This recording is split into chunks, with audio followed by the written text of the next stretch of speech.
Ushbu loyiha Biznes rivojlantirish banki Qo'rg'ontepa filiali hamkorligida Andijon viloyati Qo'rg'ontepa tumani Dardoqtepa MFY 162 konturda amalga oshirilmoqda. Bu yerga kungaboqar mahsuloti ekilgan. Maydonimizning umumiy hajmi 10 gektardan iborat. Uzunligi 200 metr, bo'yi 500 metrni tashkil qiladi. Hozirda ekinlarimiz 100% unib chiqqan. Ekinimizni yetishtirish kuni 130 kun, 140 kun davom etadi. Yetishtirish jarayonida ekinlarimiz sug'oriladi, tabiiy va mineral o'g'itlar bilan oziqlantiriladi. Ushbu loyihaga 66 dehqon xo'jaligi biriktirilgan.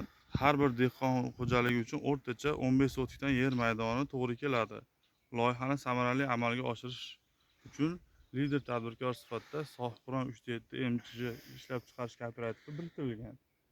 Ushbu loyiha bo'yicha har bir gektardan o'rtacha 4 tonnadan jami 40 tonna hosil olish rejalashtirilgan. Mazkur ekin yig'ishtirib olgandan so'ng ikkinchi ekin ham yuqori daromadli ekin turi orqali yer egalarining daromadini yanada oshirib boriladi.